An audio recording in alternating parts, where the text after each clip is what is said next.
on my end. I did get your ed. I did see them there. Um, Awesome. yes, absolutely. They were there, and I haven't been able to look at them, but I did see the email there this afternoon. So let's get started. I believe that most of you guys are here, and those that there's a few that have not entered, and I suspect that they'll come in when they're ready.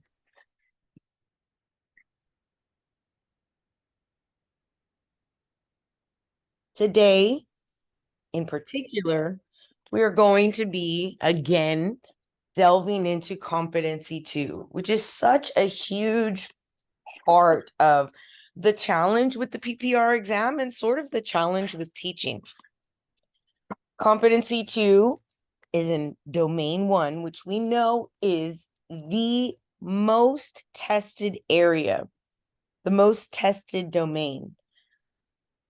And it's all about designing instruction and assessment that is effective or that promotes the learning for all students. Effective instruction and assessment. Within that domain, we have particular competencies. And the first portion of all our students, because domain one states that we are designing instruction and not just any kind, effective instruction and assessment. Remember, it's cyclical. It's a cycle. We instruct and we assess not to give grades. We assess to check for understanding, to monitor or to gauge growth, to see what works and what's not working. What areas of weakness do we have, and how can I, go back to the planning portion of it and do the instruction, and so on and so forth. Planning, assessment, designing instruction, the planning of it, and then the assessment, so that we can see if it's working and check, monitor all students' growth. So this all students bit is where the challenge comes in. For some people, the PPR provides difficulty because they are used to teaching secondary grade levels, right? I've had so many students say, Miss Sauceda, I took my PPR exam. I thought I knew everything, and all of the questions were about elementary students. I don't know anything. I only know the secondary, and so as Texas teachers, it is our job to understand the entire scope of human growth and development. So that means from early child all the way to, for our purposes, 12th grade, right? The way in which they normally develop cognitively in their mind, physically, socially, emotionally, affectively, all the different ways, what is normal for their development, and what does that indicate for their learning? What are the implications to their age group or grade level, and where they are developmentally, and how does that affect what I need to plan for them? And we find that it does. So domain one is all about, let me erase my little drawings so they don't linger on and distract us. Competency one is all about human development, what we were just discussing right now. Cognitive, emotional, social, physical, affective development. It's you understanding human developmental processes and you applying that knowledge on how you plan instruction. I'll give you an example. We already know that EC through 6, early child through 6th grade, they're developing cognitively and are not yet at that stage where they can abstract freely or understand abstraction, maybe a concept that requires them to utilize abstraction. They are cognitively underdeveloped to be able to complete that task. And so if we're doing things that require or include abstraction with younger children, it behooves us to pull in concrete illustrations, experiences for the student to learn, because they cannot yet abstract. It's the way in which they are ingesting the world is through observation, through doing, through a concrete, this is what I see, this is now what I know. And utilizing what we know about them and their development all across those many areas, and utilizing that information to help better plan our instruction, to help better plan ongoing assessments. You do not give an assessment just once at the end of the week so that you can make it the grade book qualifications. Like, I know that every time I worked for a district, and it was a different number with each district. Like, I think for PSJ North, we had to have 6 assessments in our grade book or something like that. And so those were like assessments that I wrote down, but was that the end of my assessments? Absolutely not. That wasn't even the bulk of the data with which I used to change and adjust my planning. There were conversations, they were other sort of informal formative assessments that I utilized to gauge and adjust my instruction to better support the needs of my students, the ones that I have in my classroom. It's also our job. I said this last time because some people are confused about, well, I don't have to like be enjoyable or make it fun, or I'm not an entertainer, and you're not an entertainer, but it is your job to be a motivator, to be someone who utilizes what we know about human nature, human development, and utilize that in order to get them to better access the content knowledge, to motivate students to be in like active learners in the instruction during the activities. And we know that there are particular ways to do that. Theoretically, it's been proven over and over again. And you can motivate people extrinsically, external. I give you a sticker, I tell you good job. I used to give sometimes my students like hot Cheetos and cheese at the end of the 6 weeks, like if they met a certain goal. Those are external motivators. They can be useful, but they are not going to be as powerful as an intrinsic motivator. An intrinsic motivator comes from inside, it's internal. And so if I am a teacher and I am planning my instruction, and I know my students really like this particular, I don't know, cartoon. Well, I might try to utilize that in some way to explain or to try to use their interests as much as possible. Or another way of, sort of tapping into that internal motivation is to give them choices. You can't be the seer of, or like always include everybody's interests. You're going to have varied and sort of diverse interests in the class. So give them choices, allow them to choose. Something happens within ourselves cognitively if there's a choice and we make it, we are sort of that internal buy-in that I'm already interested in this. I chose it for myself. I chose this particular way to show my knowledge or to shine. It's a motivator. Be responsive to all their developmental characteristics and needs. What they mean by the different developmental characteristics would be cognitive, physical, social, emotional. And so in this PowerPoint, which is located inside of your, excuse me, I still have a cough from when we had COVID. It has not gone away. So this is located for you guys in the PowerPoints folder of the Google Drive. And we need to remember when you're taking the exam, if you see an age group or grade level, it doesn't always mean it's super important to the scenario.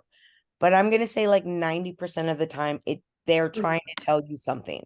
They're trying to tell you about where should they be normally, developmentally, and what implications are there for this activity, for the things that I'm asking them to do or having them do. So age group or grade level, it matters for designing instruction, for planning activities, and for the types of assessments that you do with your students. And so you should know the typical stages: cognitive, social, physical, emotional development of students from EC, which is early child, through 12th grade. Have a working look, understands the world through senses. And let me see if I can try to find it quickly.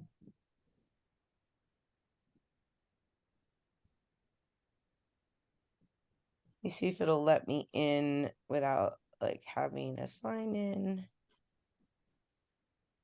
Oh no, it's not going to let me do it. But there's this guy on Twitter. I'm going to try to fix it so we can do it next time. But he's this he has a PhD in early child education. And he's always posting these videos of parents with their kids doing stuff that like is teaching them. Like they're the first teachers. They literally learn by watching, by hearing. It's very sort of concrete. I understand what I can see. And even so, we talked about it a few weeks ago, how in the beginning, when babies are little, they don't even have object permanence yet. We know that their cognition really develops in a major way when they're newborns, because they're able to like understand that just because I can't see something doesn't mean it's missing. Whereas little babies, you could have like a teddy bear and you hide it behind your back and they're like, oh my God, where did it go? They're all shocked. It disappeared. No, it's there. It's just behind my back. Or where did mom go behind her hands during peekaboo? So this is Piaget's, and they're never going to ask you, what's Piaget's pre-operational, level of cognition.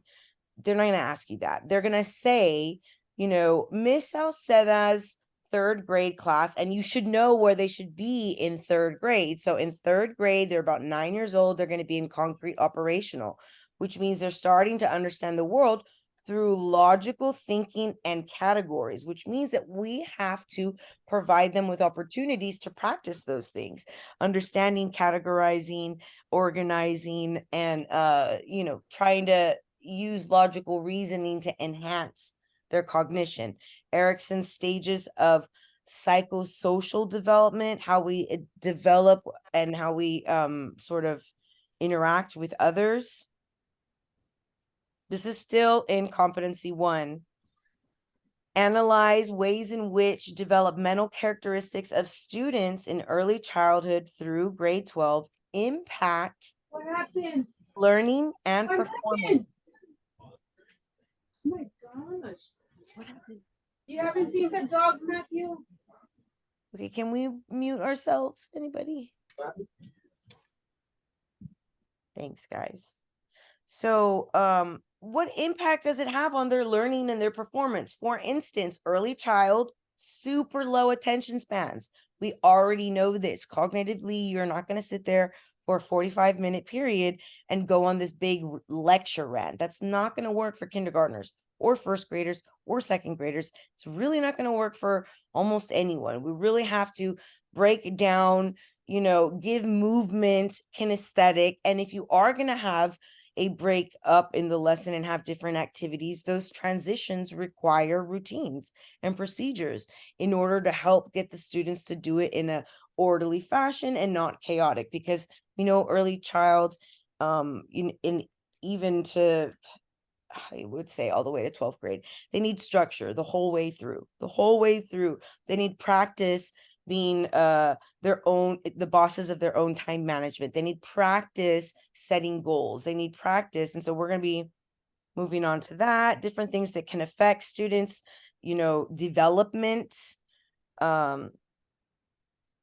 recognize ways physical development impacts development of other domains, social emotional impacts. I mean, they're just so rely on each other. And if one is being sort of neglected, then will suffer. Right. So getting us back to where we were last week. A quick review of diversity. I said diversity has taken us a day and a half or possibly 2 days because there's so much to it. It's about all of the ways in which your students could possibly be different and are different, right? The varied ways. No classroom is the same. No class period is the same. None of my class periods were the same, and the students didn't need the same things. So knowing how your students are diverse and their diverse needs, and how to bring those supports and those scaffolds to your lesson to meet the needs of those populations. And then also being diverse with the activities that you do, with the lessons. Don't be a alone lecturer. The only thing I do alone is lecture. Make sure that you are utilizing different means to deliver instruction, different means of engaging the students. And then it's not just one way, because we know that we don't have just one type of student. So competency 2 is all about diversity. The teacher understands student diversity and knows how to plan experiences and design assessments that are responsive. They respond to the differences, meaning they're making some sort of change in response, a support, a scaffold, that differentiation of instruction so that everyone has a pathway to success among students, and that promotes all students' learning. And there are so many ways in which our students, myriad ways for them to be diverse. Diverse just means that they're different. So you must demonstrate knowledge of students with diverse personal and social characteristics. This is a short list: ethnicity, gender, language, background, very important, exceptionality. And you should also understand or demonstrate the knowledge of the significance that student diversity, for student diversity within teaching, learning, and assessment. What is the significance of diversity in teaching and learning and assessment? There is significance therein. We have to get to know all of our students, create an inclusive classroom by making instructional and management modifications based on the understanding of your students, based on the student's need.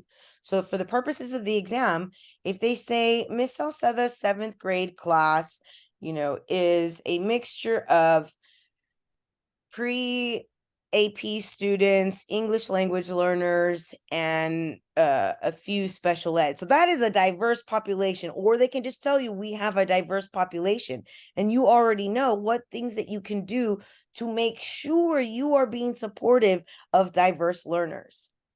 Create a classroom environment that promotes positive behavior and enhances student learning. There will not be positive behavior if you are emitting or showing negative behavior. That stage of Piaget where we sort of learn by watching, that sort of doesn't end at all. We still learn, and people are models, especially in the younger ages and even through junior high, looking for adults in their life to see how they react to situations where they might not have a good model representation of that particular, showing of emotion or behavior or habit.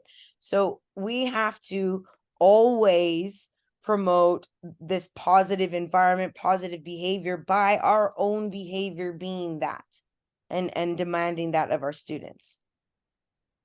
So many different ways our students can be different. You are required by law to accept and respect students with diverse backgrounds and needs. It is our job.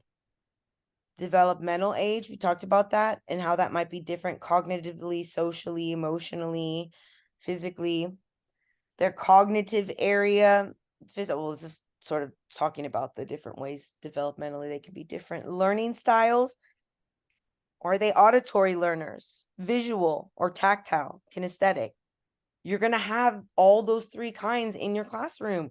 So every single lesson should have audio, visual, and some sort of tactile if you're going to be meeting the needs of everyone, because there's no way that you don't have at least one of each in the classroom. Their gender, their sexual orientation, their language, super, very important language. It's a large way in which many of our students are diverse, and it's our job to support the successful acquisition of English as a second language. And so for sure, if they say ELLs in any of the answer choices, you already know there is best practice for beginners, there's best practice for intermediate, best practice for advanced, and advanced high. They have different needs, each one at different levels of proficiency. Their cultural diversity. So even if their language is English, they might have, come from a different cultural background, and that should be seen and reflected in the classroom.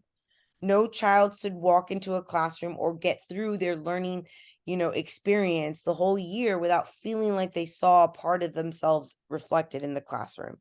To feel like they are part of it, it should be a mirror a bit. Their exceptionalities, students that are at risk, and their socioeconomic status. Expect for students to be different.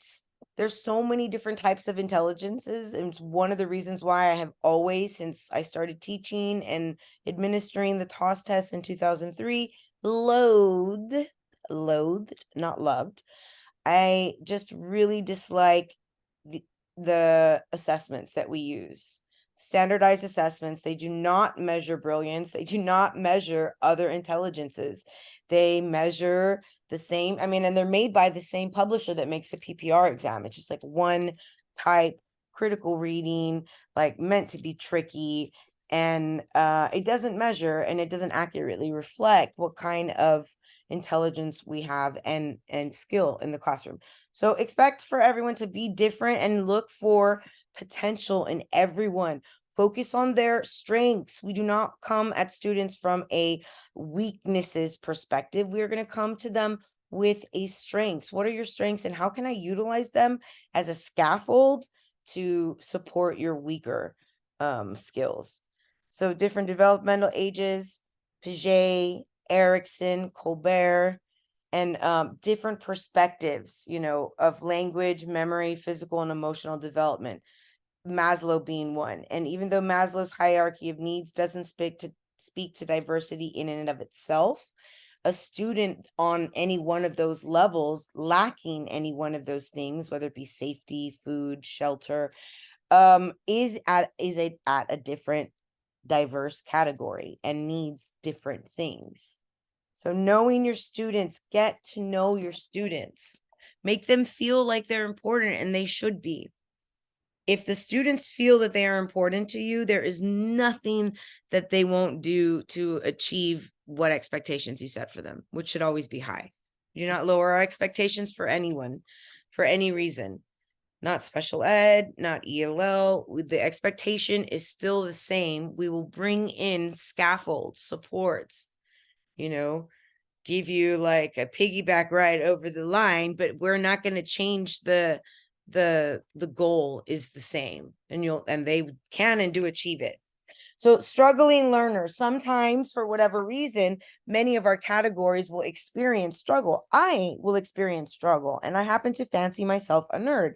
But if I go into a course and I have zero background knowledge on it, and it's at an advanced level, the teacher doesn't, pre-teach vocabulary they're going to use in the lesson. So I don't even know what she's talking about when she's talking. I'm going to struggle, and I'm a nerd. So anyone can be a struggling learner, and there's ways in which we can assure that our struggling learners, or any learner, cannot struggle so much. Things we can do before instruction, things we can do during instruction and after instruction. I say it in this way because on the exam, many times they will sneak in a time marker or word, like before or during or after. And it doesn't have to just be instruction. It could be before assessment, before the activity, like before discussion. Like, we do different things at different times and to help. And so very important for you to pay attention to those temporal markers. So before instruction, we're going to activate and create background knowledge. Like I just said, if I went to a class and I've never heard of the topic before, maybe it's like a very particular specific science, they're using very like specialized vocabulary, nobody pre-teaches me the vocabulary, I'm not going to understand or learn anything. I mean, I might be able to piece some stuff together, but there's going to be holes in my comprehension as I try to decode some words that I was confused over. And so in order to minimize that for our ELL students who are acquiring a second language, for our special education students might have difficulty in low oral language proficiency, even our native English speakers who also suffer from low oral language proficiency, pre-teach pre-teach your vocabulary, not pre-learn, but pre-teach it. Use visuals, build background knowledge about the lesson that's going to happen. Think of it like a movie trailer where you sort of know what's going to happen in the movie, but you don't know all the details. But you can say like, oh yeah, this guy has a daughter, and then he used to be like an assassin. They steal his daughter, and then he's like, I'm going to get you. I think he's going to get him. Like that's the trailer for that movie where, I don't know, that Liam Neeson's daughter, and he's like, I'm gonna get you or something. The trailer, it was sort of short, and you kind of knew exactly what was gonna happen, except for the fight scenes. That should be what we try to do before we go into lessons, especially if we have struggling learners and diverse populations, to build as much understanding and sort of clarification around the concept, skill, and knowledge before we enter the nitty-gritty. During instruction, you should have selected red flags. I was speaking to a student, I think it was Nicole, and I think she's here tonight. We're talking about things that we do as English language arts and reading teachers. Every single English language arts and reading teacher must read every text before they give it to the class. And even if you've, read it before, and, you have to look for words that the kids this year are going to need. Like I've read several short stories over the years, over and over again, not just with my students, but before, scanning for words that I knew were going to cause them difficulty with comprehension, that it was going to create a stutter in the flow of comprehension and impede overall comprehension for the lesson. So one of the other things that we do for our ELL students in a reading and our special ed, and really this is best practice for everyone, because I say ELL is best practice for everyone, is to have stopping points between the reading to check for understanding, red flags to look for, to identify when you see that nobody's, that they're struggling to comprehend. And so during a reading, you would stop and check for understanding so you could see, have they understood thus far the reading? If so, we move on. If not, we're going to, reread or clarify, think, pair, share, providing meaningful remediation for few students who did not achieve mastery, helping them after the fact, first of all, checking for understanding, and then those that did not achieve mastery, then providing them with support for those particular areas, and never sort of assuming that, oh, well, and let's move on, right? Everything that is not mastered deserves remediation. That is not to say you have to give a whole lesson. It can be a very, very short discussion or a short sort of demonstration or modeling of a particular skill to provide remediation. And then you would just follow up and check to see if it worked. If not, you would provide more remediation.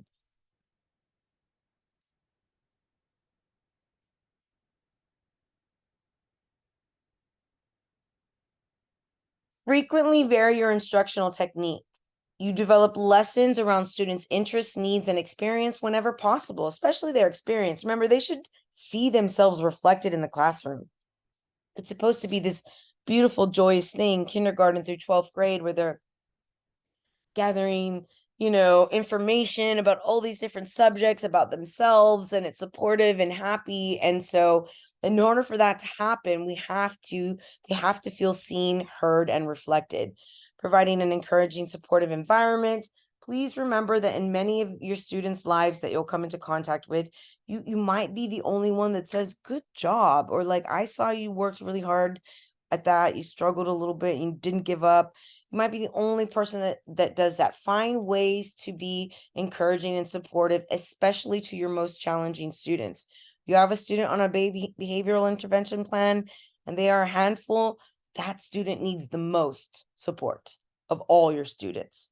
The student that doesn't, that thrives in your classroom, talks freely, comes in smiling, that person has two parents at home that love them and are giving them everything, cognitively, emotionally, socially, physically, you name it. We have to make sure that we're providing, for everyone, because we know that students can't learn if their brains are not in the right place. Use cooperative learning, peer tutors, utilize the students as resources. If you have GT, pair them up with special ed or with an ELL student if they speak the same first language. Always provide study aids when possible. Give them things to support their knowledge. Show them how to utilize graphic organizers to, enhance their studying. Teach content in small sequential steps, breaking it down.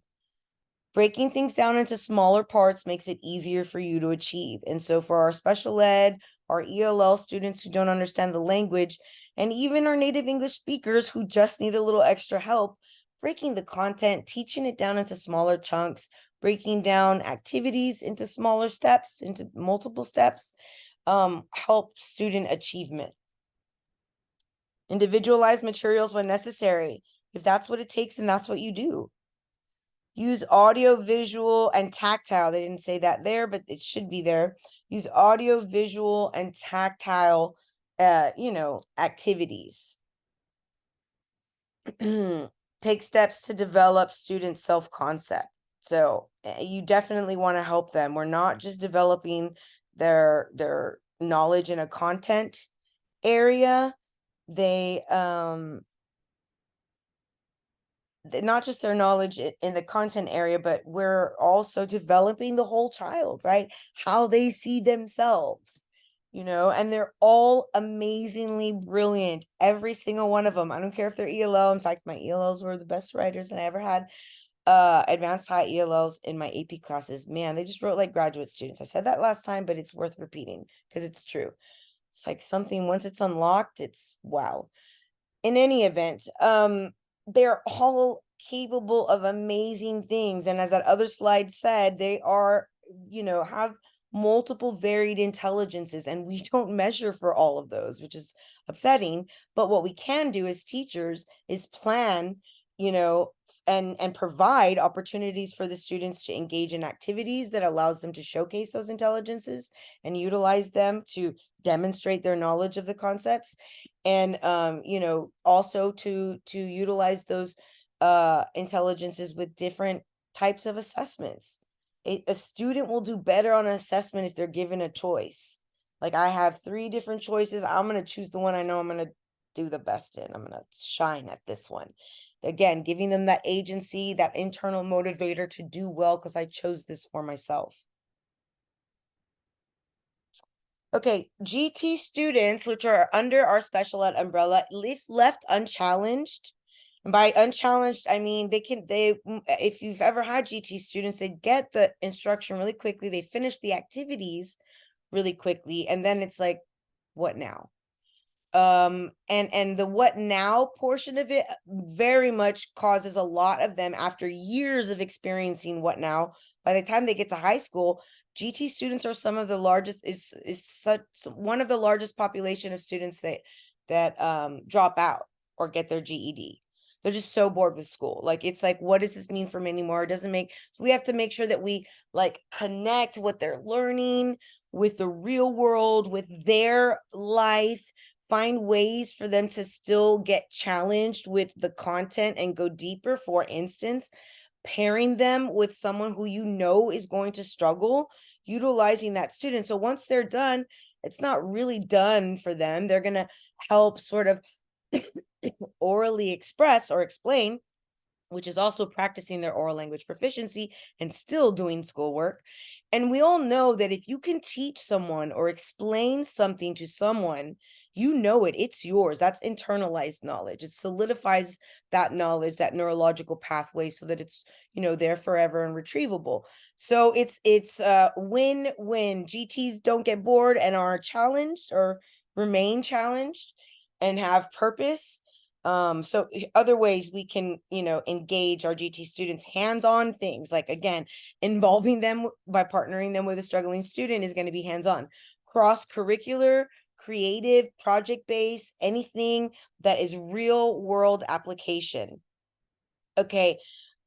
This is, one of our sort of overlook aspects of diversity, but there's a lot of this particular aspect, the affective area, that has implications to our student success in the classroom.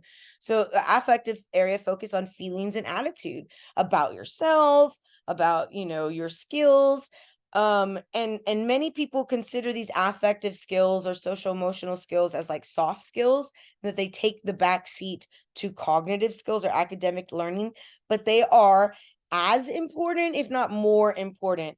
And I've said this before in class, but I read an article on Fortune 500 companies all said that they would rather have people with exceptionally high emotional intelligence, social emotional intelligence, than for them to be like experts in their field. Because you could be brilliant in your field, you're an amazing engineer, but you have like no time management, you don't have no conflict resolution, there's no self-awareness, you're going to be a horrible team member. They don't want you if you're brilliant and you have zero emotional intelligence. So although a lot of people consider these soft skills, they are so important and integral. They're hard skills necessary for us to do well academically. So low to high self-esteem is the range that you'll have. Well, so we need to provide opportunities for them to build self-esteem. You'll have low to high confidence in given areas and given tasks in themselves. We have to find opportunities to bolster and build that. Low to high time management, a killer for anybody in the professional world. We have to provide opportunities for them to practice this. Will they fail sometimes, and some of them not be great at it? Yes, but they need to be practicing it. They should start practicing it really, really early. EC through 6, little tasks about managing your time and doing things in a timely manner. Low to high self-direction, it's really important that they're able to self-direct, that they don't get lost. Obviously this comes at more ease with the maturing of the student, I would say, in like fourth grade, third or fourth grade. And then agency, they're being able to choose for themselves, speak up for themselves, be an agent of action for themselves. They need practice. How can you give them practice? Give them options. This is the project. There's 3 different choices. Cool. Now they have agency. They get to choose between the 3. It's baby practice, but it's still practice, and they're going to choose things that they like, that they're good at, and that they can, reflect their comprehension most masterfully. So know how to use diversity in the classroom and the community to enrich all students' learning experiences. Again, utilize the diversity. If you have students from Nigeria, as I had one year, then you become a mini expert on Nigeria, and you read Nigerian authors, and you find a short story to bring in, for your classes, because you have a group of students. Like, find ways to bring in and respect and affirm the myriad beautiful diversity, because diversity is literally key to success for like humanity, even on a biological level.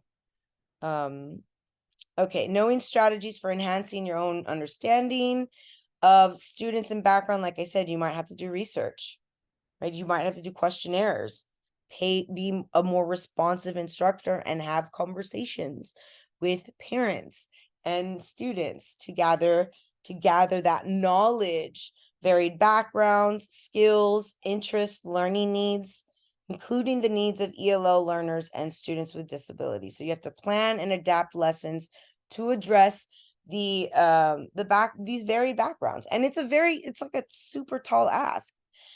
Think of the lesson plan as like an experiment, and the learning objective is the hypothesis. I'm saying that the students will be able to do this by the end, but then you have to bring in, based on your audience, all the different supports, and they won't all need the support. Some students in your classroom will be already self-learners. Like, you don't even have to be there. They could probably do it without you.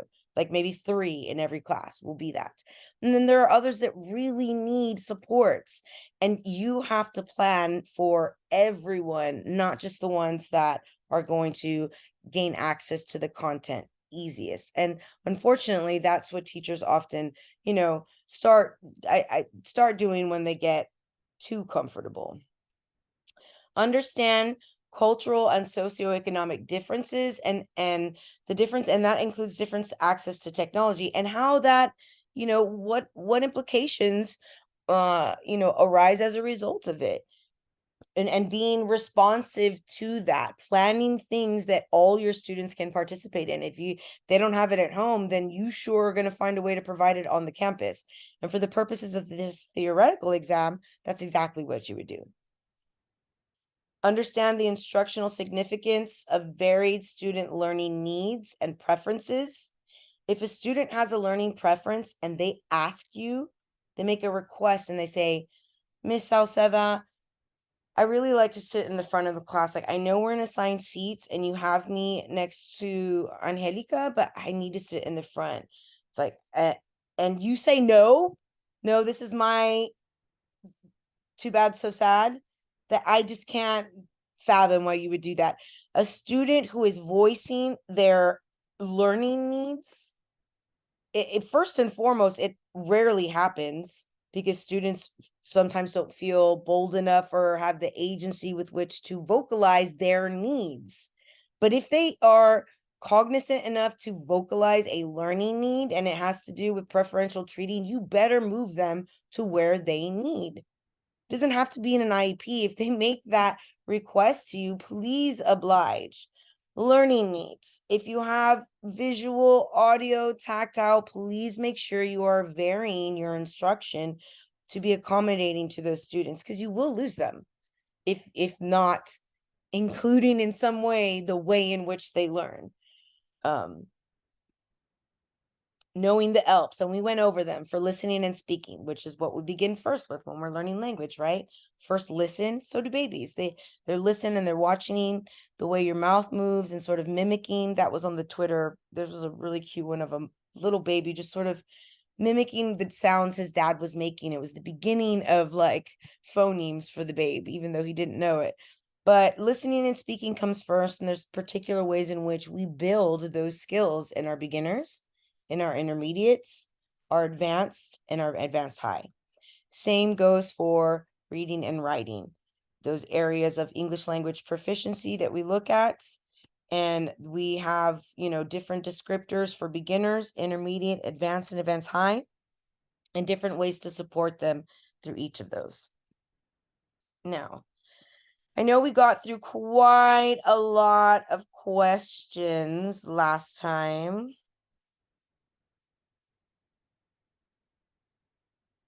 I think this is it. Were we on this one about Miss Bomber? And Marcos, the special ed student?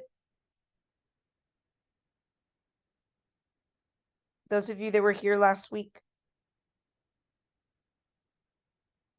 You can unmute yourselves, by the way, because y'all are gonna be doing the talking instead of me. It's your turn now. We're gonna be analyzing the steps and the rules. We're gonna read through the scenario, the question fully, a critical reading, because this is a critical reading exam. We are going to identify keywords and phrases that we deem important or necessary for us to pay attention when we're weighing our options in the answer choices. And try to put in layman's terms, what is the question asking me in layman's terms? What is the goal here? And then give each answer choice due diligence, due process, weighing it against the keywords and phrases that we identified and the goal for the teacher, and bet ourselves $5, eliminate the bad ones before we make our final choice. So let's read about Miss Balmer, because I'm pretty sure this is where we left off.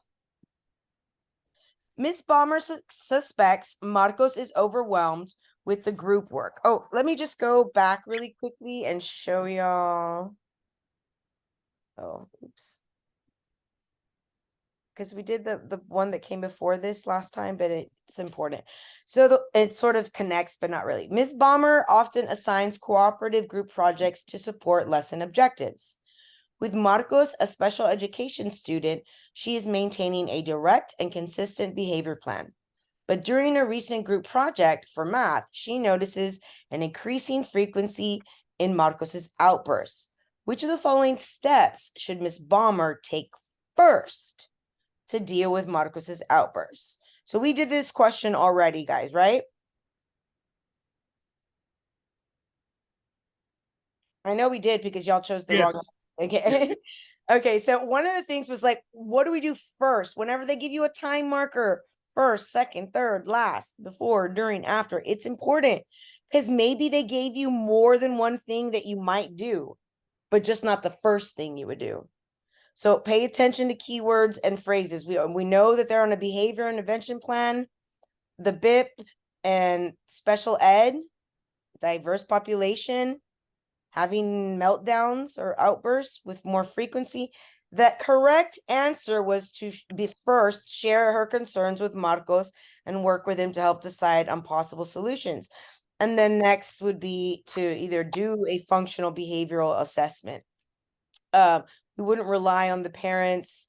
They, especially a lot of our special ed parents, they are really ill-equipped to help us with the instructional needs of the student. So the one that we're on today is a sort of a continuation of Marcos. Ms. Balmer suspects Marcos is overwhelmed with group work and his behavior fails to improve. She discusses the situation with the special education teacher, who suggests that Ms. Balmer scaffold the project to ease Marcos's frustration. Which of the following is an example of scaffolding that would best support Marcos? Okay, before we even look at this answer choices, what keywords and phrases are important? What's important for us to get out of here? What are we looking for in layman's terms? What to do, Scaffold. like, Excellent. Somebody else said something else. Scaffold, and then what else? you changed the question. Oops. Sorry about that. Chihuahuas. How did I? What's scaffold? Okay, so do you where's my drawing thing? Do you remember so here's scaffold. And here's like a window. This is how I think of scaffolds. And then like the window washer will bring a scaffold over here so he can step here To reach. and wash, yeah, where he can reach and wash the windows. So this is my terrible drawing. Oh yeah, I know what that is. I just didn't understand it in this context. Okay. Yeah, so in this concept, it's metaphorically speaking, a scaffold is anything that helps the student, anything that gives them a lift to achieve the goal. A change or something extra to support their Oh. yeah. So like an example of scaffolding for my, like, let's say Miss Sauceda is going to teach her 7th grade class that has 9 ELL students in it. What would be the best way to scaffold before she begins reading? Pre-teaching any academic or social vocabulary would be a scaffold. That would be pre-teaching them and giving them comprehension of words that might be confusing later on is a scaffold for the lesson. So many things can be scaffolds. So we're looking for the best scaffold for him to improve in the group work, right? Because he's having these meltdowns. We're looking for the best support. And when they say the word best or most of the time they're utilizing that because they've given you more than one possible response or reasonable. One is better than the other based on what they've said. So let's take a look at the answer choices. Providing Marcos with a rubric detailing expectations, giving Marcos a choice of tangible, meaningful rewards. C, chunking the group work into smaller, simpler tasks. D, sending home unfinished tasks so that parents can help. Now, let's not choose our correct answer. I want to eliminate what we think we can bet ourselves $5 is not it. This is not the answer. D. D. D is not it. Why would we not want to do that with Marcos? You had mentioned that like parents are not really like the best at supporting maybe that. Yeah, and Or sometimes helping you with just it. don't know, even if they are good at helping, and they're very supportive. For instance, I give an example of I was teaching this exact class and my neighbor from across the street came and knocked on my door and asked like, can you help me with this math? Because our children were in first grade together. And he's like, I know how to do it. I just don't know how to do this worksheet. He had to use strip diagrams for the math to do these very simple math processes. I showed him really quickly on Pinterest, gave him an example, and he was like, oh my God, that's so easy. Okay, thank you so much. Bye. And now he can help his son with this homework. So sometimes, best practice is if you're doing a challenging thing or the strategy is something that like the generation of parents didn't learn, like that particular strategy for math, then send out a little something to support the students to be able to help. We would never do this with special ed. They're having difficulty and we can't help them in class. So we're going to send their parents who are not certified teachers to help them. No, that is for sure. We could bet ourselves $100. That's not the best answer. What else can we sort of get rid of? Because we know it's not going to help. We're trying to decrease the students' frustration during the group work. A. A is also not it. Right. A is also not it. I heard B and A, and you're both right. A is not it because this is a special ed student already. Rubric detailing expectations. If you'll remember from the last question, he is already on a behavioral intervention plan. He has sort of a detailed thing that he has to abide by. And so this rubric detailing expectations for the group work, not going to be helpful for him, not going to decrease stress or frustration within the actual task at hand, which means it's not going to decrease the outbursts. You're still going to have the same problem. B, giving them a choice of tangible, meaningful rewards. Still, even like I said, this is an example of an extrinsic motivator, right? And they don't work. And I'll tell you the one way they don't work. Like sometimes they work, but they don't work against frustration because you can't cognitively understand or you can't do something.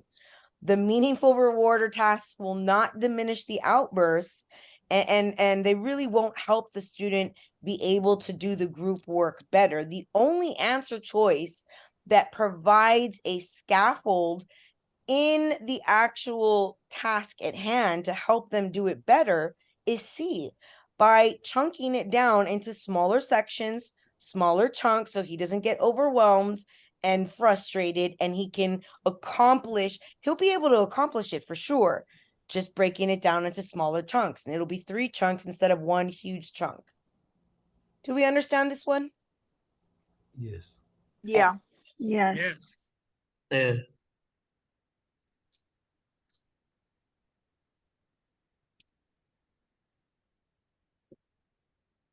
All right, so did we do this one already, guys? I don't think so. Okay, good. Okay, good. I can't tell. Okay. So let us read and analyze this together. A 6th grade world cultures class contains several English language learners at various levels of English proficiency. To best help the ELLs connect to the content, which of the following should the teacher do first? Now, before we move on to the answer choices, what is the question asking us in layman's terms? What keywords and phrases are here, and what's the goal for the teacher? Do first. I would say do first. Do first. Best help. Best help. And what else? English language learners. There we go. Somebody else said another part of it, various levels. And so what does various levels mean? Diversity. It does mean diversity. It means diverse English, Intermediate, okay. Our advanced, level of the right? Various levels of language proficiency. And our goal, the goal for the teacher, so that's beginner, intermediate, advanced, advanced high. And we want to best help ELL students connect to the content. That's the goal. We have to keep the goal in the forefront of the mind. So what do we need to do first in order to achieve this goal? And the scenario is we have varied levels of English language proficiency, and we want to help ELLs connect to the content. What should we do first? Let's take a look. A, highlight the critical content that will be in the text. B, ask questions about the content that activate high levels of thinking. C, access their prior knowledge about the content. D, provide graphic organizers that outline the main ideas of the text's content. What can we eliminate and say that's for sure not the right answer? It's not going to help the varying levels of ELL students make a connection with the content. I A. think either B. A, I heard A and B. You both are right, but let's talk about why. Why is A super not going to help you? It would be how do I explain it? Would it be useful and helpful to highlight the critical No, content for beginners? not really, because they're not really learning anything. You're kind of giving it to them. Plus, then they can't read yet. Yeah. If beginners, intermediate, or not well, their proficiency for reading at that level is very low. And so even highlighting the critical content is not going to make them make a connection. Remember, it's trying to make a connection in the brain, in the heart, wherever. Asking questions about the content that activate high levels of thinking. Asking questions, again, to various levels of ELL students, when you might have beginners and intermediate at high levels, is going to be confusing, and all of those students will miss out. So we're trying to get ELLs to connect the content. This is not the way of doing it. So we're left with C and D. We have access their prior knowledge about the content, provide graphic organizers that outline the main idea of the text content.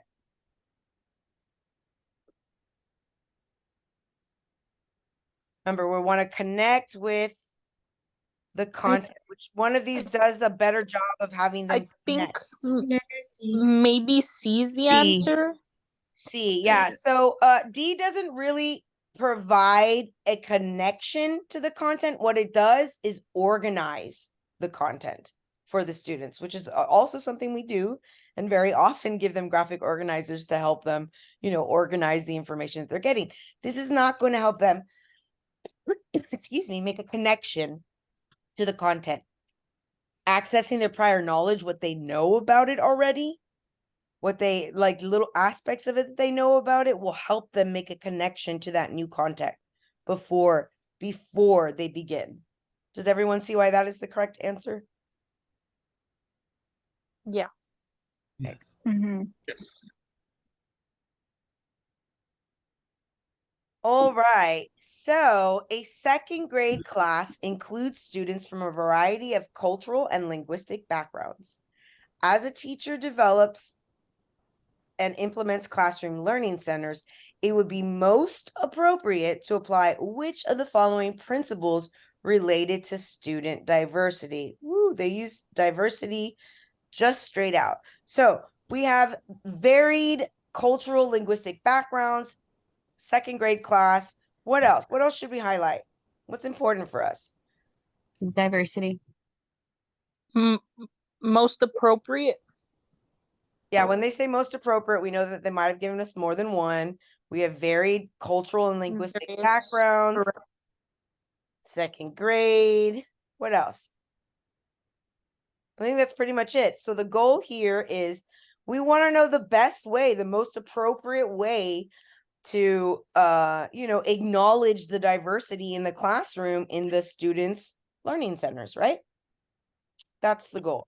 Let's take a look and see which one of these does that best. And we already know that they probably gave us more than one good one because they used most. Whenever they say most appropriate, they can only say that because more than one are appropriate, but one is most appropriate based on the words that they've used, that they've told us. The devil is in the details. So, A, learning center materials and activities should reflect and accommodate differences among students in the classroom. B, each learning center should feature activities designed specifically to enhance students' knowledge of the various groups represented in the classroom. C, Each learning center should include a message encouraging students to work with classmates they haven't worked with before. D, learning centers should be designed to emphasize commonalities among diverse student groups. Now, we've read the answer choices. We know our keywords and phrases. We really just discussed the specifics about diversity before we began. There should be some answer choices that stick out to us as like better selves, $5. That's not the right answer type question. Can anyone give me one of those? A. Let me see. Why do we want to get rid of A already? I just think that it shouldn't just like accommodate like it's because I just think that the other ones just sound better actually. Like Okay, well, let's go through them. I don't want to let that one go just yet. But how do we, but what's one way we know is not the best way to deal with diversity in the classroom?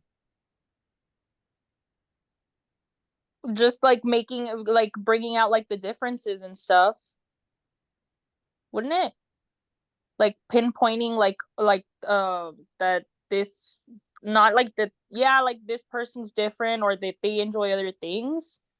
But this, yeah, I see what you're saying, but it's not really, aid is not talking about pinpointing, it's reflecting and accommodating. So if you had like ELL students in a second grade classroom at the Learning Center, you might have labels on all of the different things at the Learning Centers in Spanish and English or whatever language. Oh, okay. Like that's how you could accommodate within it. So like, so finding ways to accommodate and sort of reflect their needs in each of the learning centers is what A is talking about.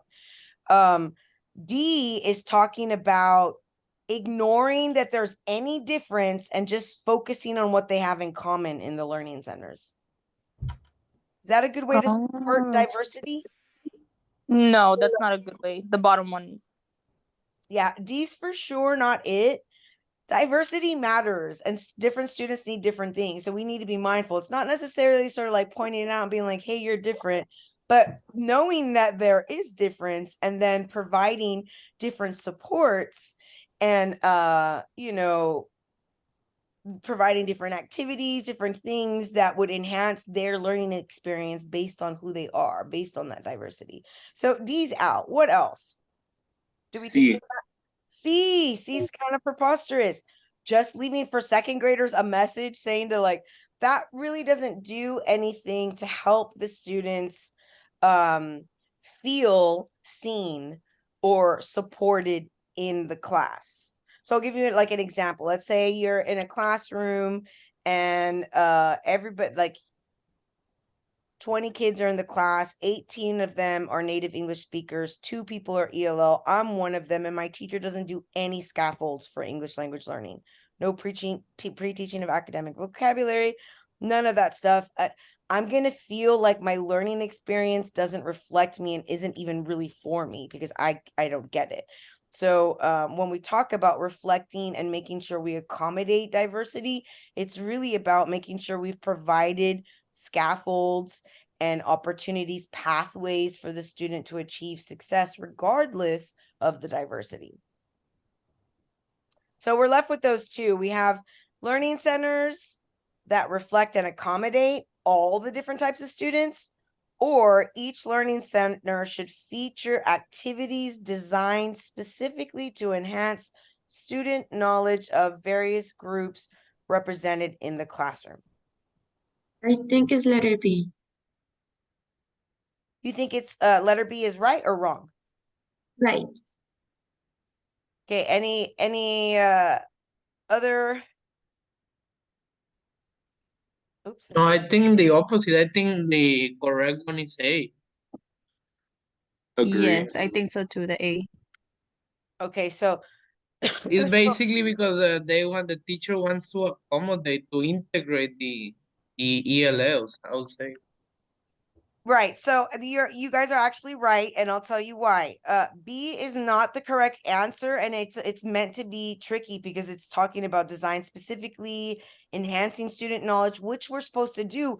But the point of the Learning Center is not to just learn about a different diverse group. Like, we're not going to design an activity all around it. We're going to bring in particular supports to help students to achieve the goal of the Learning Center, right? To make it comprehensible for them.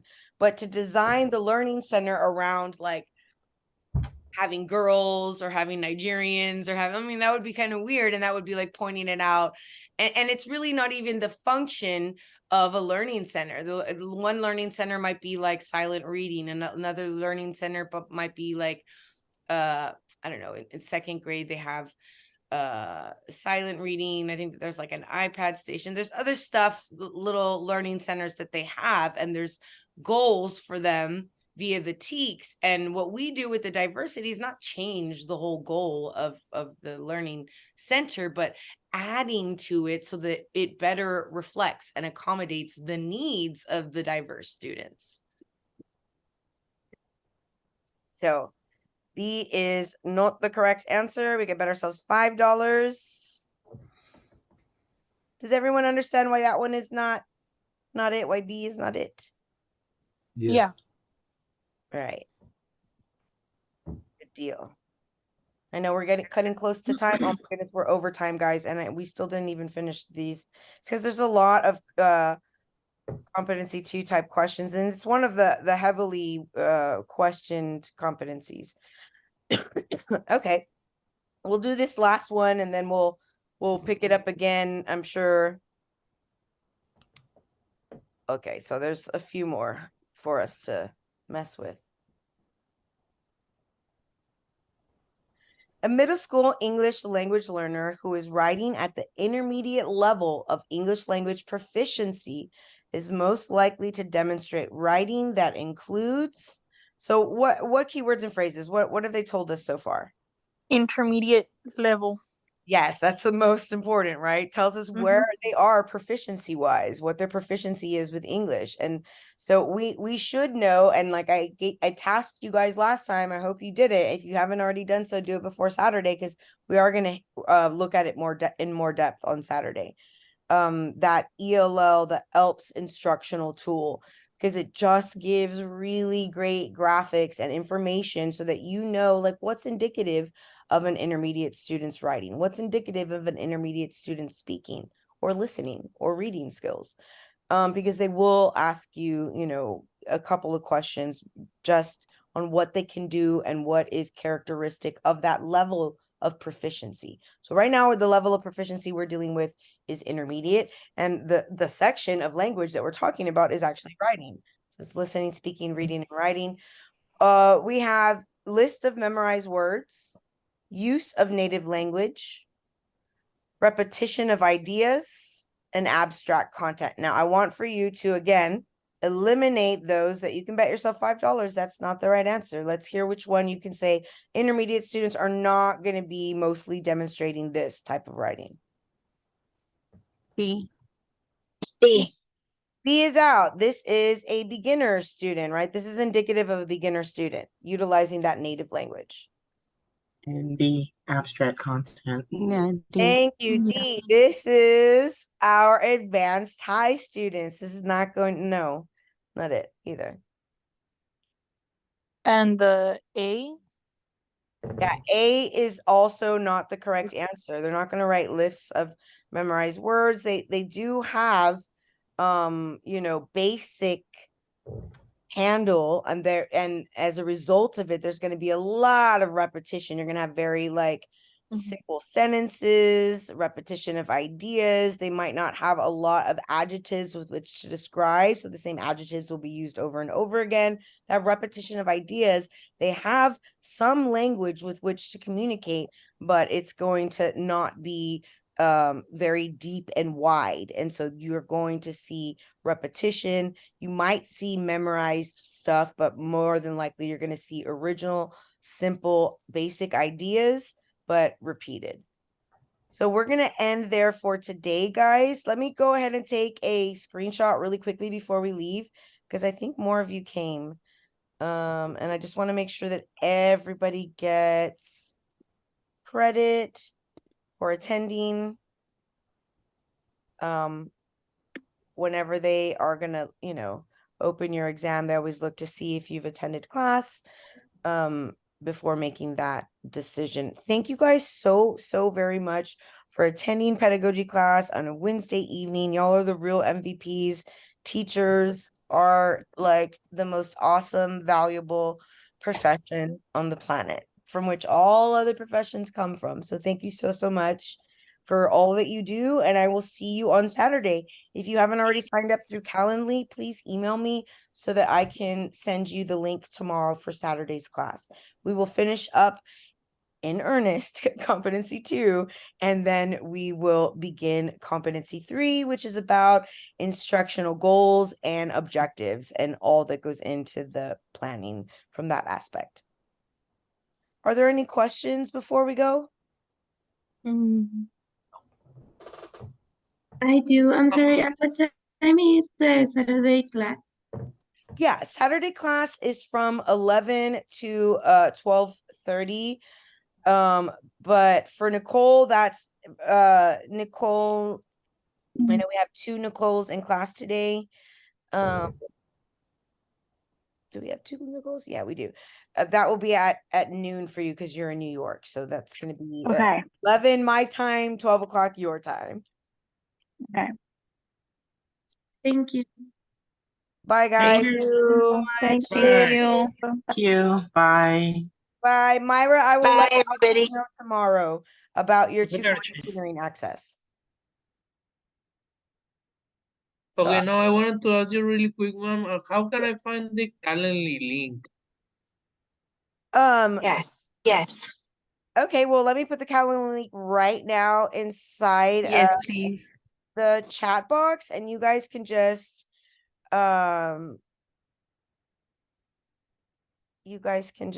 open it up on your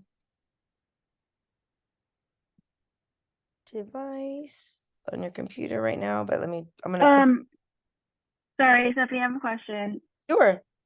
Do you know where the recording would be saved? Like, how do I access it? Once we hang up and I end the meeting, your computer will prompt you, do you want to save it on here? Like, it's recording, and it'll show you where you want to save it in your computer, but not until we end the session, or you press stop recording and then it'll ask you. Oh, okay. Okay. And for the ELPS, we review the dominion of reading and writing, and you said something else along with that, right? What was that? So listening, speaking, and then reading and writing. Oh, okay.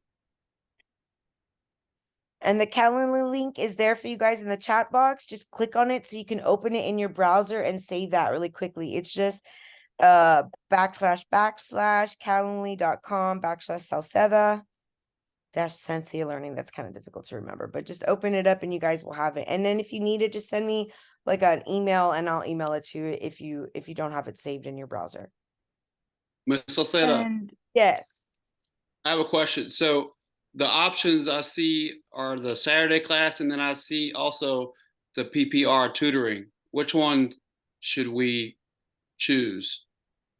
Well, the Saturday class is for Saturday and the PPR tutoring is our Wednesday class. Oh, okay. All right. Got it. Thank you. Yes, absolutely. You guys have a beautiful Wednesday. Que descansen. Ma'am, just one more question. Yes. Ma'am, last time I asked you about who would I get the module for my for my school mentor. You said to contact Ms. Cardenas, right? Yes, that's correct. Okay, and is it Christina Cardenas? Yes, Christina. I'll let her know tomorrow that you need help, Mr. Gonzalez. Yeah, just let her know because I've already sent her emails. I've also called her and texted her. So I was just wondering if she was out. She might be out. We had COVID hit the office, so I will double check with her and I'll make sure that you get that information as soon as possible. Okay, so just let her check her emails, and in the email I included the email to the mentor. Yes, sir. I surely will. Thank you, ma'am. I appreciate all your help. Thank you. Absolutely. It's my pleasure. Bye. Good evening, guys.